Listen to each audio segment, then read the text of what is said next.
not on our watch. We will not have our democracy taken on our watch. Never, ever, ever underestimate the will of the American people when it comes to protecting and preserving our democracy and our voting rights. And that is why we are here, and that's what this is about. From California to New York, from Illinois, Governor, to Texas. We are all in this together. We should wake up and rise up and speak out against this injustice, and it's time to go to work. And as they say back in Texas, I think it's time we need to cowboy up and get to work and push back. So we're pleased to be here. I had the good fortune of having Gene's job a few years ago when we had to make a quorum break, and my partner in crime who helped with that is our former Democratic Caucus Chair, and that is Chairman Chris Turner. Chris. Thank you, Trey. So, by denying the Texas House of Representatives quorum, we are using the power that we have as state legislators under the Texas Constitution to fight for our constituents. And we are all elected to fight for the people we represent. And that's exactly what we are doing here today. I want members of the media to know that in addition to the legislators you see here in front of you today, here in Chicago, there are others who are joining us in Chicago shortly. We also have delegations of our caucus in Albany and in Boston who are meeting with leaders in those states to tell them what's happening in the state of Texas. And we also have several other members who are elsewhere, but they are not in Austin, and they are not going back to the Capitol. Together, we are united in this fight, and we are working to spread the word about what's happening in Texas.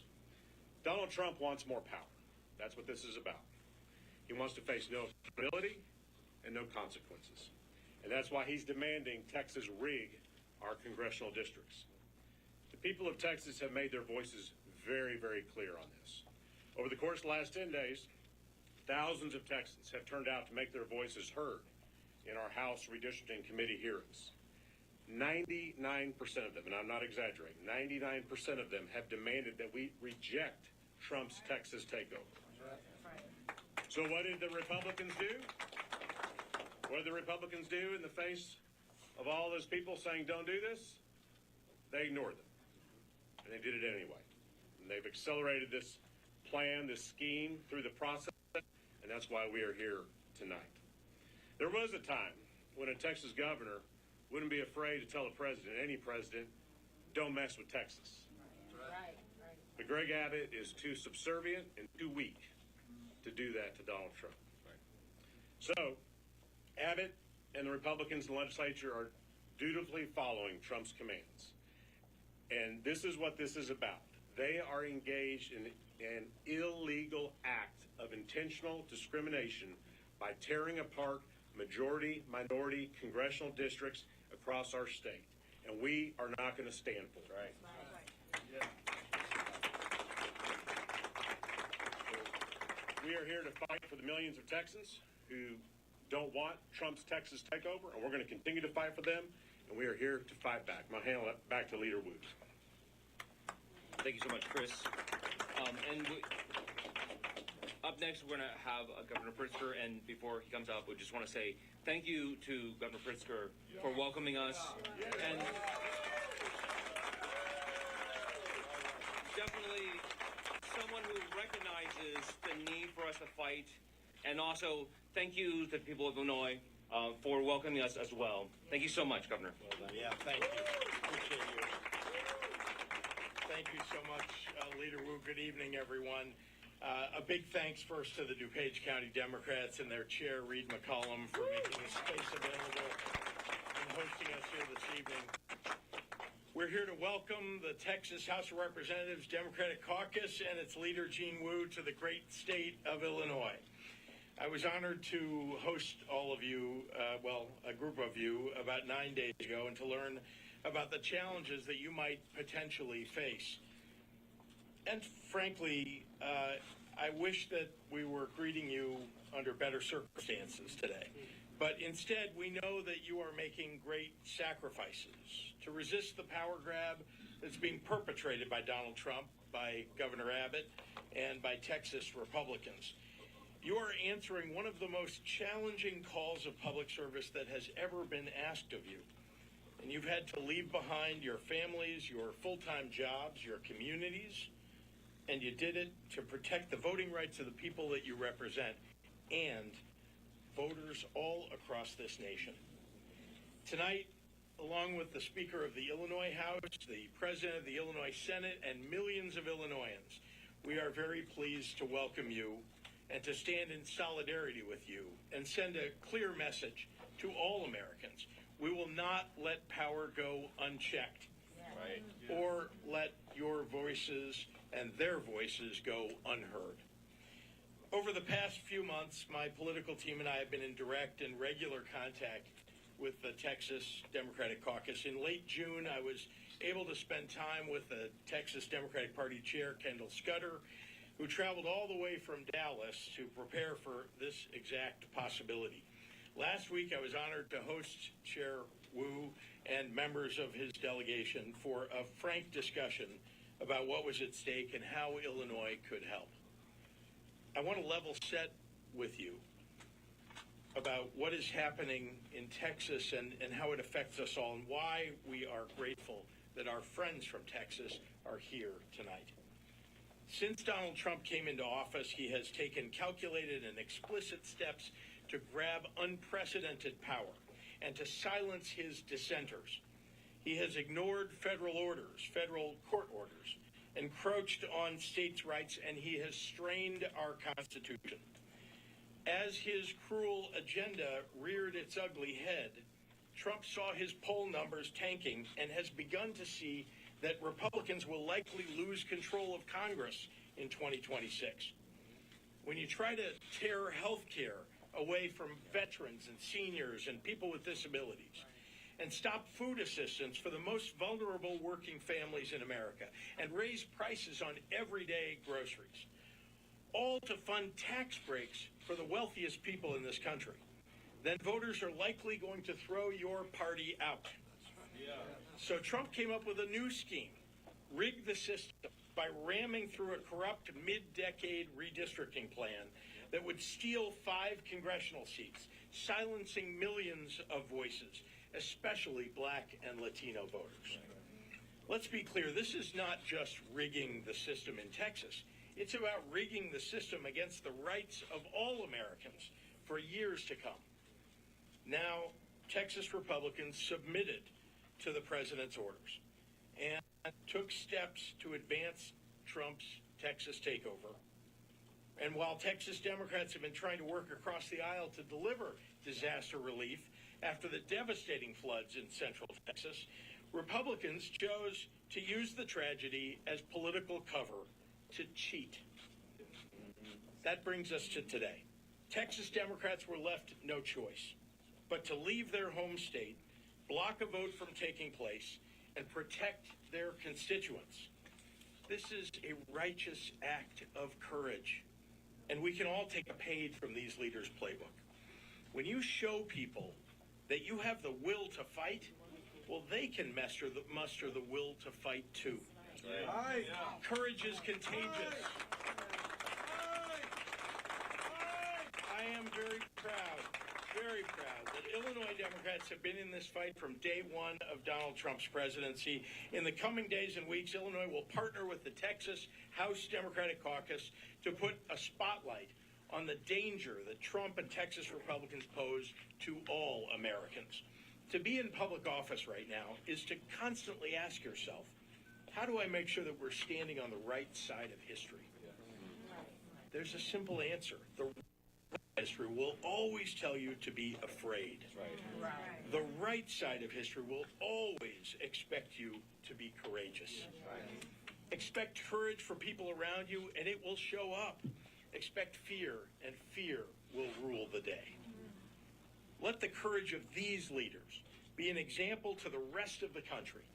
I'm proud to stand side by side with our friends from Texas today, and we'd be happy to take your questions. Mr. Wu, Governor, can you talk about what is going to happen if you make it through the 19th and then another special session is called?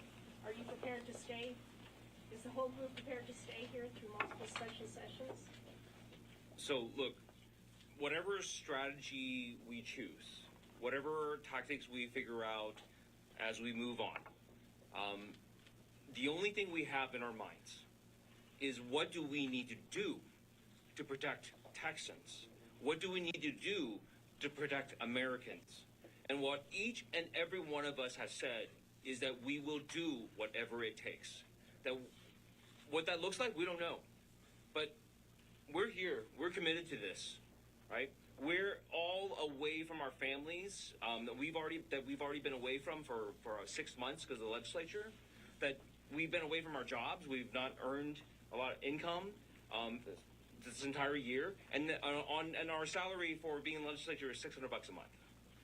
So this is not a decision again that we take lightly.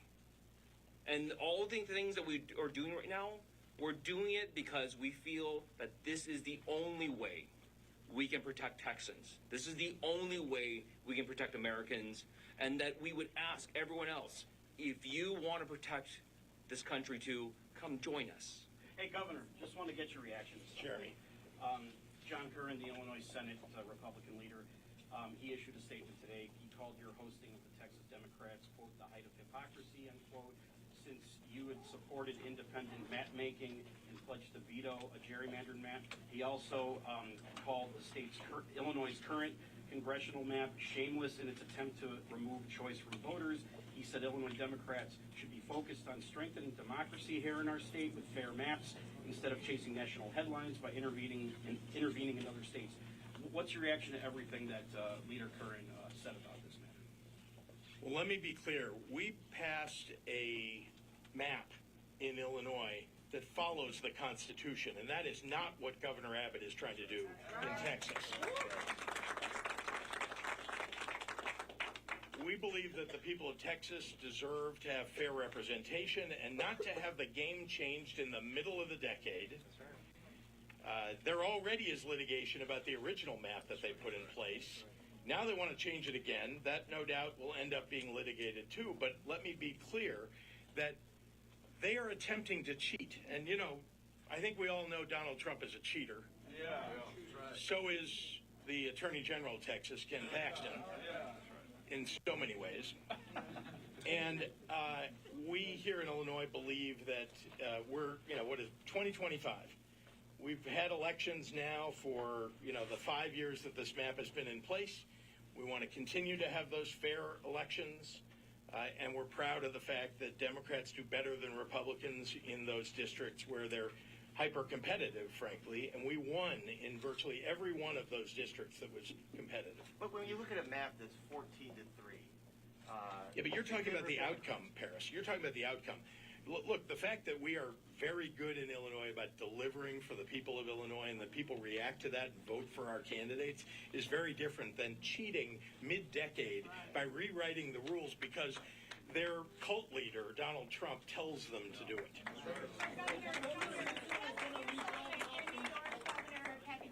Both talked about the possibility of redistricting there. Would you accuse them of also cheating if they do so? Now, remember, all bets are off when the cult leader and would-be dictator of the United States tells Texas to midstream change the game when they know that they're going to lose in 2026. All bets are off. Everything's got to be on the table, and that So. And how is it cheating in one sense and not cheating in another? The cheating here is the fact that we are midstream in 2025, and they want to rewrite the map, and for only one reason. The cult leader of their party tells them to do it because he knows he's going to lose control of the House of Representatives. Attorney General Ken Paxton said Democrats in the Texas House who try and run away like cowards should be found, arrested, and brought back to the Capitol immediately. We should use every tool at our disposal to hunt those down who think that they're above the law. Just reaction to that, Governor. We follow the rules. Oh, well, right. I love that. The members behind me said it all. Look, they're here in Illinois. We're going to do everything we can to protect every single one of them and make sure that because we know they're doing the right thing. We know that they're following the law. It's Ken Paxton who doesn't follow the law. Yeah, seriously. It's the leaders of Texas who are attempting not to follow the law. They're the ones that need to be held accountable. What conversations have you had about sticking together, sort of knowing what happened in 2021, where this holdout ended after 38 days because some Democrats defected? So, look, I mean, I think we've discussed this among ourselves enough times that I hope everyone understands that this is not 2021. The world that we're living in today is vastly different. The threats to not only our state, but to our entire country, but to the very concept of what America is, this is a different day. The danger that is posed to the American people is not the same. If Donald Trump is allowed to do this, if he is allowed to once again cheat and get away with it, there is no stopping this. This will spread across the country. And just as people say it is distasteful for blue states to do this as well, but this will occur everywhere. Because if one person is going to cheat and no one's going to stop it, why doesn't everyone just do it then? And that is not a society, that is not an America that works for everybody. Everyone is already tired of the hyper-partisan bickering and all the fighting because we never get anything done. And they are creating a system that will reinforce that and make it even worse. And we're telling people, please come out, stand up against it, rise up and say no more, enough. Was there a moment that set this in motion? When did you all collectively decide to leave the state? So, look, there's not a single moment. And throughout this process, Democrats repeatedly tried to work with Republicans on this, asking them, please, could you just at least show us the maps? Could you at least give us an idea of what you're thinking about, what you're doing? Could you please just at least file the bill to do the flooding relief? Just do something. Stop hiding the ball. Stop doing things in secret. Stop shutting people down. Stop not trying to silence our communities, but actually be effective in silencing the communities. Because after they gave 48 hours after they finally revealed the maps, for the public to drive 6-7 hours across the state to come testify. And they were given 2 minutes each, and some people waited 15 hours to testify. And we didn't even finish the testimony. And we asked them, could you please go out and ask? And they said, this is not, the people who testified are not reflective of the opinions of the people of the state of Texas. Then I said, why don't you go out and do more hearings and let people have their say? They refused. Because this entire thing is corrupt. It's a sham process. It's just meant to just have the tiny amount of transparency that they can pretend that's there, and then they hide the ball and get away with whatever they want to get away with. If they are allowed to go unchecked, if this is allowed to go unchecked, this is going to spread across our country and rip it apart. Governor, would you, as a private, how many people are here, how many representatives are here, and how many might be coming from New York and Boston? We'd have to get the numbers. Governor, would you, as a private citizen or through your Think Big America organization, or urging the DPI, would you cover the $500 a day fines that add up when the Texas legislators are missing? Look, what they're doing is the right thing. They have a right to raise money, by the way, to support their endeavor. And I'll be clear. I mean, I haven't done that. We've done everything in terms of logistics to support, to welcome them. And again, I continue to support the endeavor that they've undertaken here. Others have already done some of that. Do you think you're going to financially support them as this goes on? I can't answer that. I can only tell you that I'm going to do everything I can to make sure that they're welcome here, that they have the ability to stay as long as they need to and want to, and we're glad that they're here. And frankly, there's no need, because the outpouring of support from people, from Americans around the country, the outpouring support, since we've landed, my phone has not stopped ringing, of people texting us, keep going, tell us what you need, give me the donation link. Which is, what is the donation link? We'll know that in a moment. To beat this, you would have to stay out of the state serially for months, potentially. Are you committed to doing that if it's as corrupt and undemocratic as you say? And if you're not certain, is there value in slowing this down rather than stopping it? Yeah. So again, you know, we don't know what the next steps are. We're trying to take this day by day. We have never given up trying to talk to our colleagues on the other side. We've never stopped trying to have negotiations and try to work out something that will actually benefit the people of Texas. And we will continue to do that. We'll continue to try. And again, I don't care what it is. The people here are risking their lives, are risking their safety. We had the Attorney General has threatened us. The governor has threatened us. We have members of our body have threatened us. And people take this very seriously. And people are committed to doing what it takes. And that's it. What are the next steps? What are the next steps? Are you gonna be here tomorrow, raising more awareness about this? How are you gonna still attend to the duties of the people in Texas? I mean, aside, or like what are the next steps for you? I think. Yeah. No, I mean like the regular like legislative duties and all that, like for folks in your district. Like what are the next steps here, basically? I don't understand. Day by day activity. Yeah. Day by day. Well, we will have we'll have press releases in the morning. And we'll tell you what we're doing. All right, thanks everyone. Thanks so much, Will.